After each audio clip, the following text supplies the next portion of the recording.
Hey peeps, we are back. We are talking Love After Lockup, Season 4, Episode 5. Hey, before we get into the video, please do me the honors of subscribing to my channel, hitting the notification bell so you can always be notified when I post new content, hitting the thumbs up because that does wonders for my channel, and share. Thanks. Kevin, Tiffany, and Curtis. Because I'll knock your pussy ass out. Oh! Hey! Good night. Damn! Poor man. Kevin knocked him clean the hell out. Let me tell you, the man hit the ground and was knocked out cold. I felt for that man. I really did. Kevin did all this while his cigarette is hanging out of his mouth.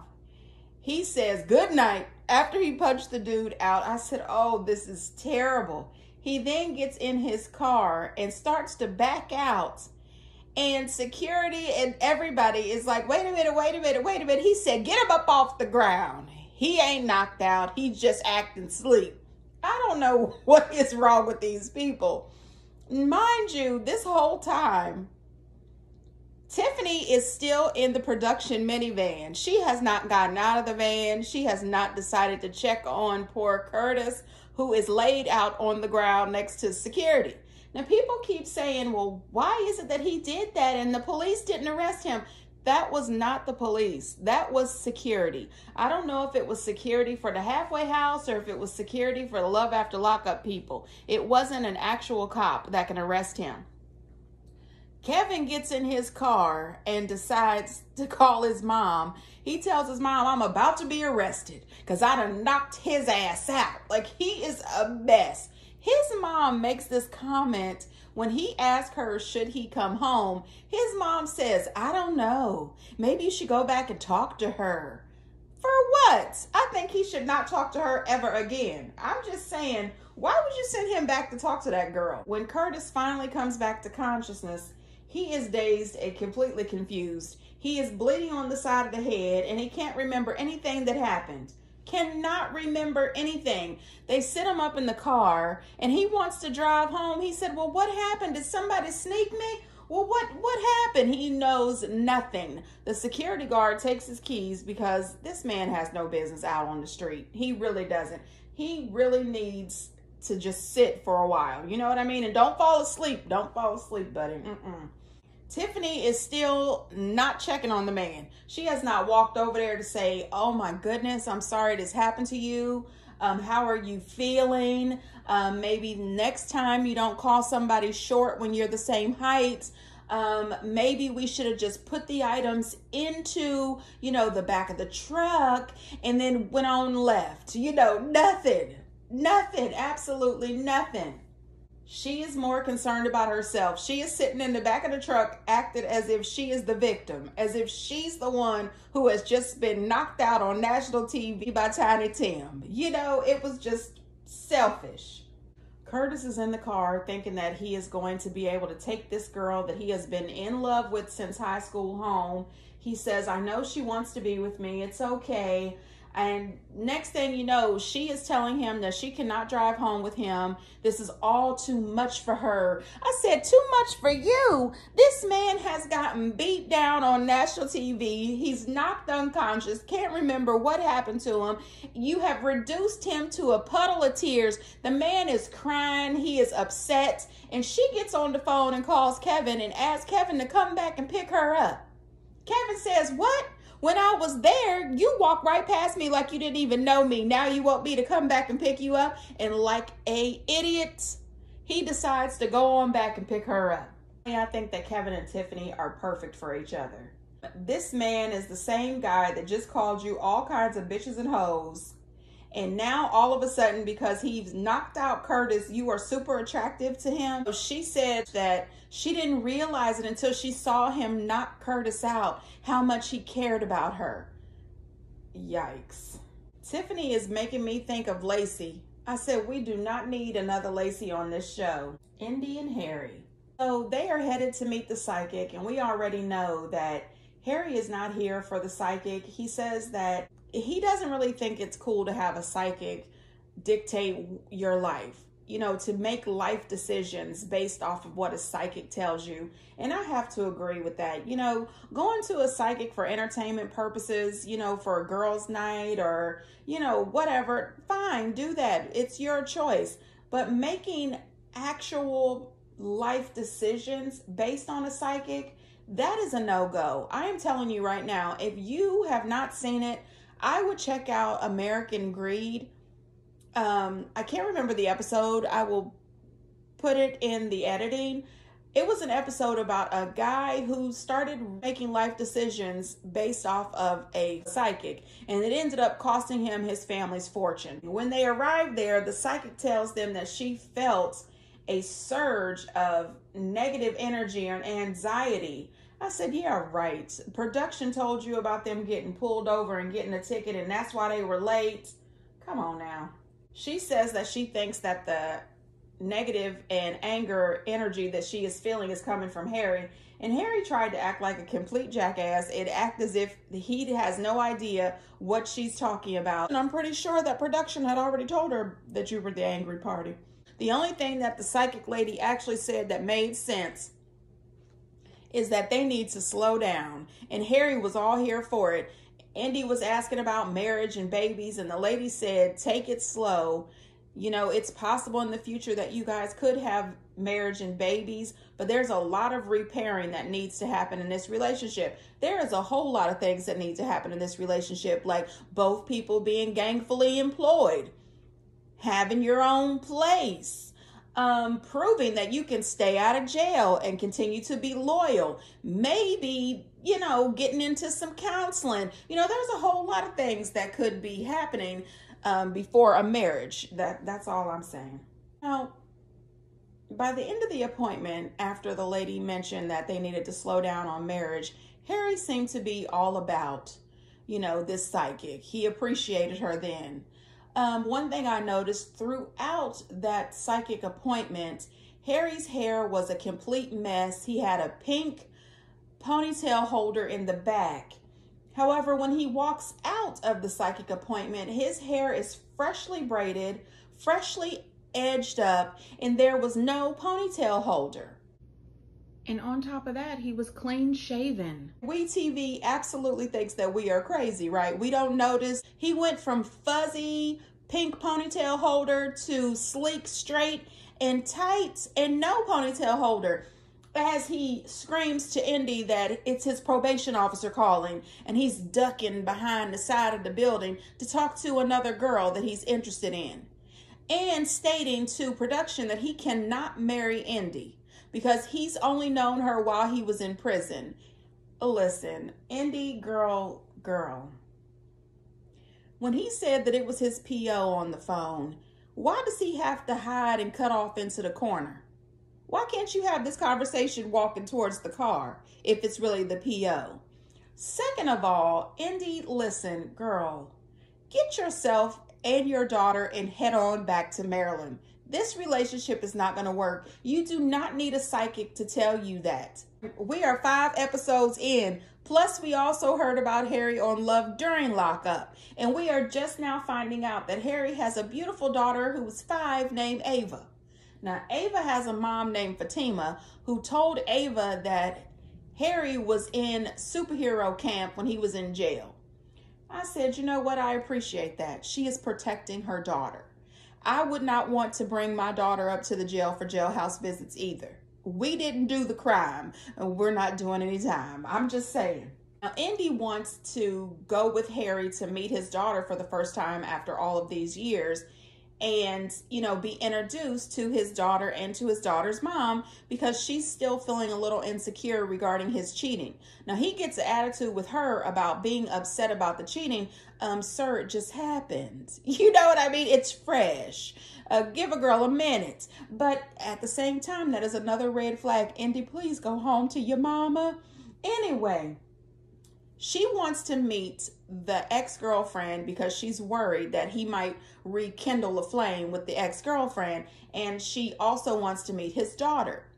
Well, I think that that's not a good idea, and I appreciated him telling her that he wanted to go see them alone.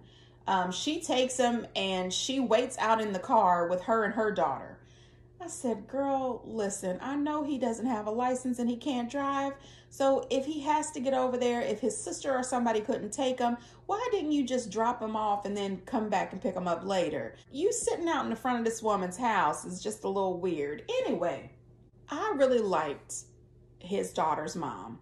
First of all, his little girl is absolutely adorable. She is the spitting image of her daddy. I appreciated that Fatima allowed them to have some time to just get back acquainted with each other, to play a little bit, to do a little bit of homework, and then she went ahead and had a private conversation with Harry herself.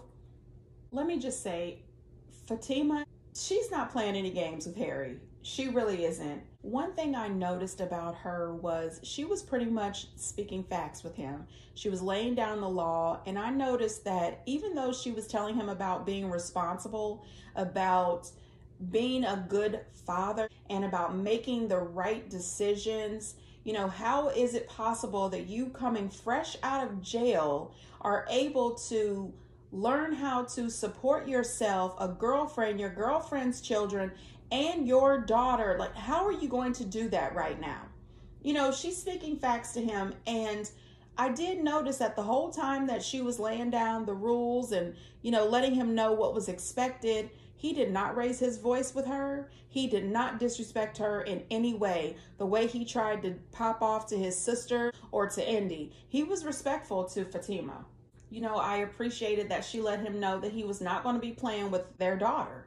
You are not going to disappoint her. And he asked if she thought that Indy could meet his daughter and meet her. And she said, no, that'll come in due time, but that's not the time right now.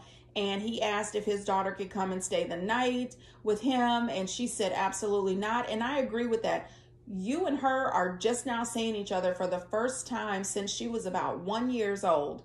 There is no way that I would ever allow for you to come pick her up, and not even to take her 2 doors down the street. If he ever needed a reason to stay out of jail, all he has to do is look at his daughter. Think about Ava. That is a reason to stay out of jail. So during the editing of this video, I found a post from Indy's mom, and it says, let's talk about Harry and Fatima. Don't believe the hype. Fatima is very toxic. She is abusive to that little girl. She has been burnt with cigarettes, hit on multiple occasions by her mother. The only reason Ava knows her father is because of Harry's sisters. Since Harry has been out, he has only seen Ava twice. Even if he want to see her, I'm just reading this directly as it's typed, Fatima wouldn't let him.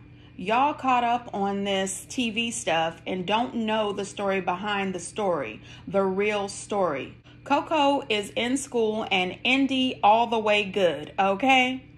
Now, honey, listen, all of that is alleged. Those are Yolanda's opinions, not mine. It looks as if we go by what Yolanda is saying, maybe Fatima isn't as amazing as I thought she was. I don't know, you guys. Get down in the comments and let me know what you think. Shout out to According to Amber for grabbing the screenshots. If you don't know her, check out her YouTube channel. She is amazing. Listen, we are 5 episodes in, and they introduce us to a new couple, Chaz and Brandwin. Chaz says that he met Brandwin on a prison website called Paper Dolls. And he says pretty much it was love at first sight. Chaz is in some kind of 80s heavy metal cover band, and the lead singer is taking this way too serious. With the mask and the contacts and everything, you are a grown man in your 50s. Take that stuff off. You can still be metal without all that. Anyway, Chaz says that he has not had the sex since 2018. Lord have mercy. And he says that he is absolutely worried that when Brandwin gets out of jail, she is not going to find him as attractive. He says that he's tried to date people in real life, but everybody in Kentucky is 6 foot tall and he's 5'5", and everybody just looks over him. Sir, I am absolutely positive that everybody in Kentucky is not over 6 feet tall, and maybe you should try to go to different social events like a church social or something, you know, one of them church singles nights, because some churches have those. Anyway, moving on. He says that he's really excited that she's getting out. She's young and hot. His friends pretty much tell him that they think that she might be using him as a sugar daddy. You know, he says that she's not high maintenance. He plans on giving her an allowance every 2 weeks. And he really hopes that things work out with her, because if not, he's going to be extremely heartbroken, because he's been heartbroken in several other relationships. We find out during his conversation with his sister that he has been married 4 times. And his last wife, wife number 4, passed away from opioid addiction, and he found her. After finding that out, I felt terrible for Chaz, even though I was a little weirded out by him and the fact that he has this relationship with all these cats, and that one of his cats, he says, showers with him. He said that he doesn't actually get in the water, but he just stands there and watches. And I said, well, that's just odd for me. And then he made that comment that his new girlfriend, Brandwin, when she gets out of jail, you know, she's going to have to get used to the cats being in bed snuggling with him as well. And I said, oh, gosh, no, that would never work for me. Anyway, I did catch when he told his sister that he was going down to Portland to pick her up, because she's getting out in a couple of days, that before she comes back to Portland to make her move less complicated, they were getting married. Now, honey, listen. His sister's face, but it wasn't just the sister, the dog. The dog looked up from the water bowl as if to say, what? I mean, it was perfectly timed. His sister says what everybody else would say. You know, don't you think you're moving a little quick? He says he bought this ring about a year ago. She thinks that he's absolutely joking, but he is not. He tells her, we've been dating for 2 years. She says what we would say. Can you really actually call that dating? You have been writing her letters and talking to her on video chats. You haven't really dated this woman. I agree. I think that she is a video pen pal. All I can say is I certainly hope that he gets a prenup. No, I think that he might end up being hurt in the end, but I am wishing the best for him. He seems to have been through the ringer, and I really hope that this works out for Chaz. Kayla and Martell, listen, I don't have a lot to say about these two. This was just more ridiculousness. Girl, she is at home cleaning up her kitchen, doing her laundry, and ringing this man's phone off the hook trying to find out where he is. No, ma'am, you never let him see you sweat. Don't call him. That's just ridiculous. What you should have been doing is calling his PO to let them know that he's got to go. He can't be paroled to your house. And he comes in, not with an apology, but with a new kitchen table. Then he sits down and she's trying to explain. He's trying to hug on her and kiss on her, and she's backing away and, you know, telling him she's still upset about the night before, which I think he just picked a fight with her the night before so that he could actually go spend the night with somebody else. But he tells her that he called his grandpa and went and hung out with his grandma. Lies you tell. Anyway, he doesn't want to give her an apology. He doesn't think that he has done anything wrong. And then he's talking to her out the side of his neck, talking about, watch your tone when you talking to me. Who you talking to? Boy, if you don't get the hell out of this house, I'm telling you, he is only home on furlough, right? So he's supposed to go back to his halfway house. When he goes back to his halfway house, I tell you what, by the time he got out and released, I wouldn't live there anymore if I was Kayla. I would have my butt back at home with my family. I would call my brothers to come get me. I wouldn't waste not one more second on Martell, not one more second. I think that he is an absolute narcissist. He's extremely childish, and he's very controlling. No, I could not spend one more minute with this man. The fact that he was telling her to lower her voice in her house while this dude just walked over to her refrigerator to pull out her beverages to take a drink. Buddy, what have you contributed to this place? You are not on the lease. You probably couldn't get a lease if you tried to right now after being in jail for 13 years. Please exit the premises before I call the police. I mean, seriously, get the hell out of here. I am disappointed in this dude. Taylor and Chance. Oh gosh. I am so tired of Taylor. I mean, this girl is so gullible and just, I don't understand her. And I'm so tired of the giggling every 5 seconds. First of all, it annoys me. Second of all, I don't know if it's a nervous laughter, because if it's a nervous laughter, that should also tell you something. She says that Chance has been out of jail for about a week and they've been having a lot of arguing and everything, so they need some time to reconnect. And I said to myself, this dude has been out of jail for a week and you need to reconnect? So she asked her sister Bobby, who is still in hiding. Every time the cameras come in there, now that Chance is there, Bobby is always in her room because she's very uncomfortable there at the house. She's in her room. She goes over to the door and asks Bobby if she can watch the kids. Bobby says yes, and they leave to go drive around town to find a place to have sex. Okay, so you couldn't get a hotel. You had to pull into the closest cemetery to have the sex in the car. Yuck. Okay. And she makes a comment about the car is just right past where her grandfather is buried. And then he makes this disgusting comment talking about there's a lot of grandfathers buried here and they're all excited for me or something. I'm paraphrasing. Anyway, yuck. Ugh. When they get home, the kids are in the front room jumping up and down on the couches, throwing the pillows around, moving the couches around, and Bobby is in her room. Now listen, I'm gonna tell you this. She goes over to the door and she asks Bobby, has she been watching the kids? And she says she came out there twice. Now, one thing I can say is this: no, ma'am. Bobby, at that age, you have to keep an eye on those kids. Anything could happen. As they are jumping up and down on the couch, they could fall off the couch and hit their head on anything. They could have opened the door and ran outside. Anything could have happened.